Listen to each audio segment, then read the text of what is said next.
Hello दोस्तों, स्वागत है आप सभी का हमारे यूट्यूब चैनल जिसका नाम है master current affair and GK. तो आज है 27 जुलाई 2023 और 27 जुलाई 2023 से जितने भी सिलेक्टेड और इम्पोर्टेंट क्वेश्चन जो आपके एग्जाम के रिलेटेड होंगे वो आज हम इस वीडियो में डिस्कस करेंगे। वीडियो स्टार्ट करने से पहले मैं आपको बताना चाहूंगा कि हमारे टेलीग्राम चैनल की लिंक आपको जो है वो डिस्क्रिप्शन बॉक्स मिल जाएंगी। आप हमारे टेलीग्राम चैनल भी ज्वाइन कर सकते हैं और इस वीडियो की पीडीएफ जो लिंक है वो भी आपको डिस्क्रिप्शन बॉक्स में मिल जाएगी। और अगर आप पहली बार हमारे चैनल पे आ रहे हो तो हमारे चैनल को सब्सक्राइब कीजिए और साथ ही साथ में बेल आइकन के बटन को जरूर दबाएं। बेल आइकन के बटन को दबाने से आपको हमारी जो वीडियोस रहेगी वो रेगुलर मिलती रहेगी।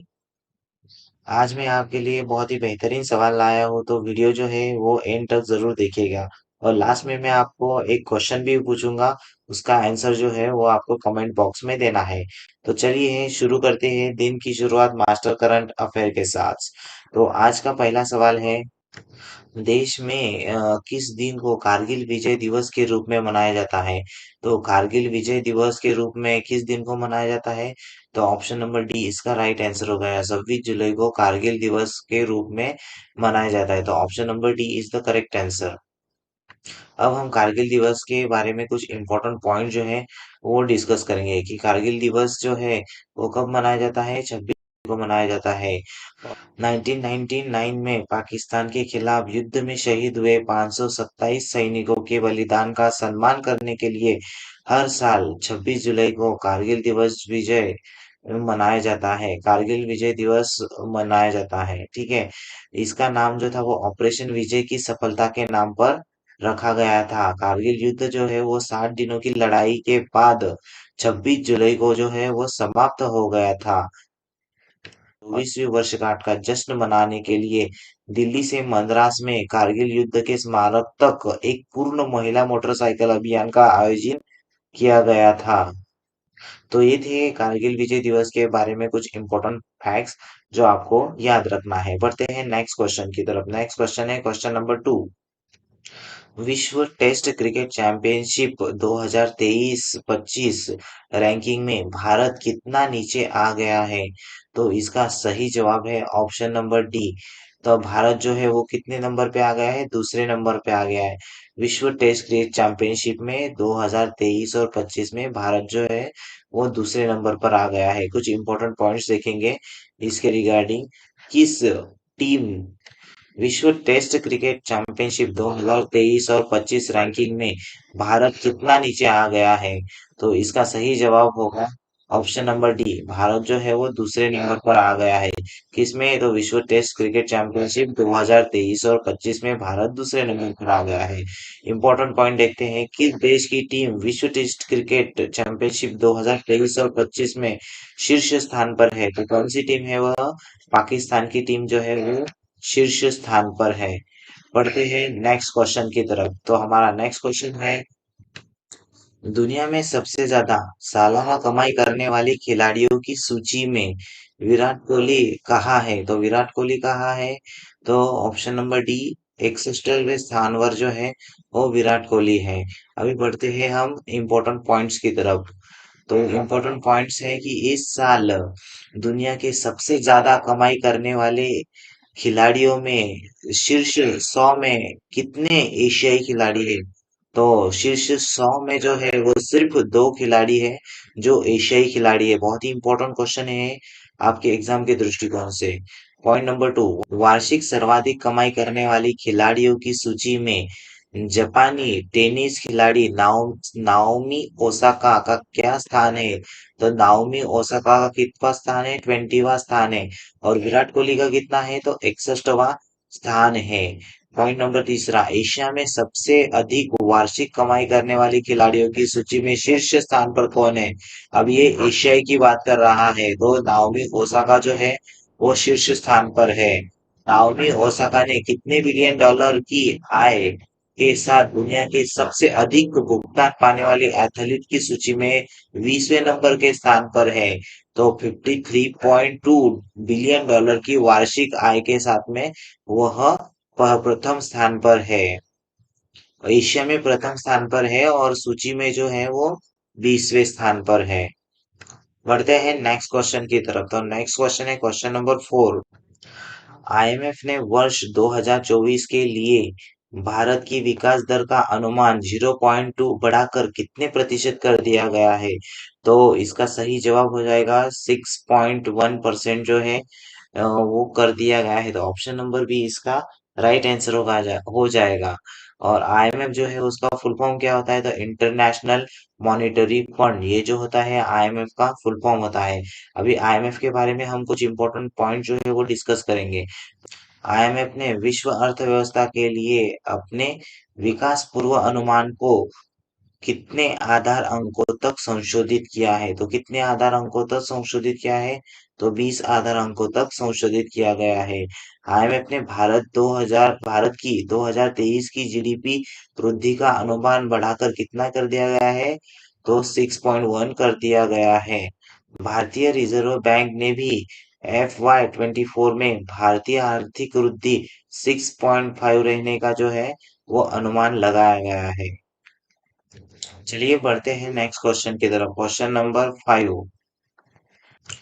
किस डॉक्टर को विश्वविद्यालय खेलों के लिए भारतीय टीम के कोच के रूप में चुना गया है?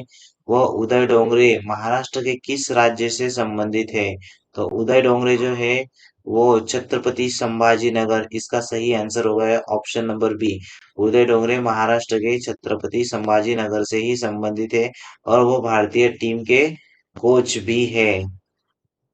विश्वविद्यालय खेलों में वह भारतीय टीम के कोच भी है। Next question, question number 6। वरिष्ठ वरिष्ठ पत्रकार लेखक शिरीष काणेकर का निधन हो गया है। उन्होंने पत्रकारिता की शुरुआत किस वर्तमान अखबार से की थी?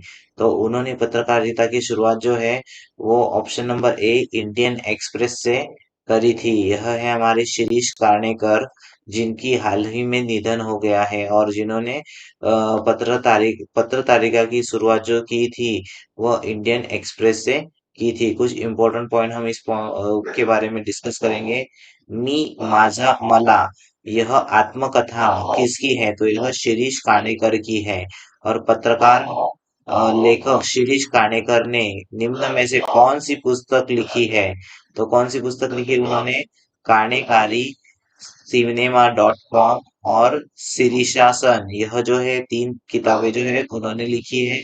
और ये भी किताब लिखी है मी माझा मला, यह जो है वो आत्मकथा जो है वो शिरीष काणेकर जी ने लिखी है। Next question, question number 7। World university games 28 जून से 8 अगस्त तक किस देश में आयोजित किए जाएंगे? तो यह जो है चीन में आयोजित किए जाने वाले। कहाँ आयोजित किए जाने वाले? चीन में। तो वर्ल्ड यूनिवर्सिटी गेम दो चीन में आयोजित किए जाने वाले हैं। बढ़ते हैं नेक्स्ट क्वेश्चन तरफ। नेक्स्ट क्वेश्चन है क्वेश्चन नंबर 8। क्वेश्चन नंबर 8 है world travel and tourism council के अनुसार दुनिया में सबसे अधिक पर्यटन आय अर्जित करने वाला शहर जो है वो कौन सा बना है? तो दुनिया में सबसे अधिक जो है वो पर्यटन आय अर्जित करने वाला शहर जो बन गया है वो कौन सा है? तो दुबई। इसका आंसर हो जाएगा सी, इज द राइट आंसर।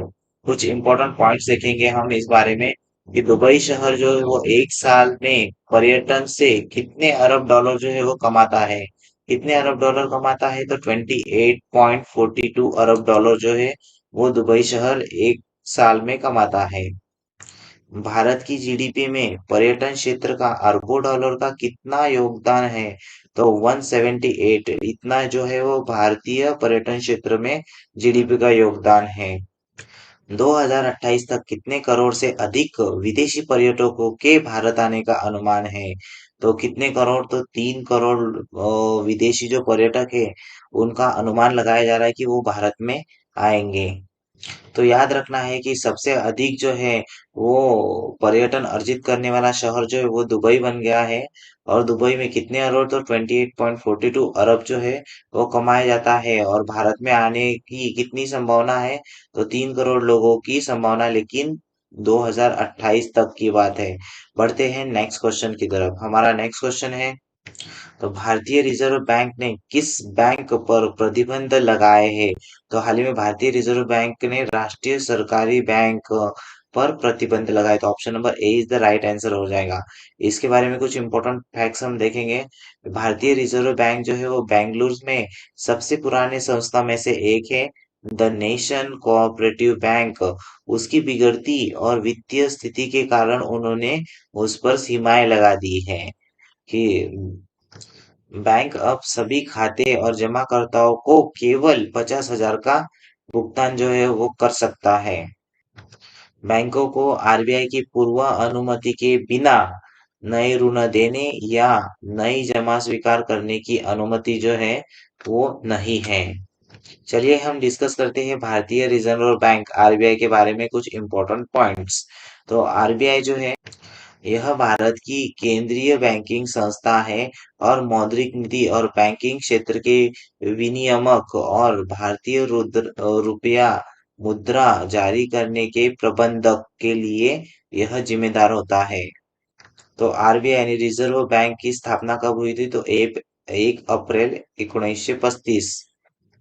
1 अप्रैल 1935 को आरबीआई की स्थापना हुई थी और आरबीआई के अधिनियम के नियम के अनुसार 1934 के अनुसार यह की गई थी। और सर ऑसबोर्न स्मिथ यह आरबीआई के पहले गवर्नर थे। ये इंपॉर्टेंट पॉइंट जो है वो आपको याद रखना है। और आरबीआई के जो गवर्नर है वो कौन है? तो हाल ही में शक्तिकांत दास जो है वो आरबीआई के गवर्नर है। और आरबीआई का मुख्यालय जो है वो कहाँ पर है? तो वह मुख्यालय जो है वो मुंबई में स्थित है। बढ़ते हैं नेक्स्ट क्वेश्चन की तरफ है। तो नेक्स्ट क्वेश्चन है हमारा, टाटा मोटर्स ने किसको अध्यक्ष और सीडीआई नियुक्त किया गया है? तो इसका सही आंसर हो जाएगा option number C, Rajesh Kannan.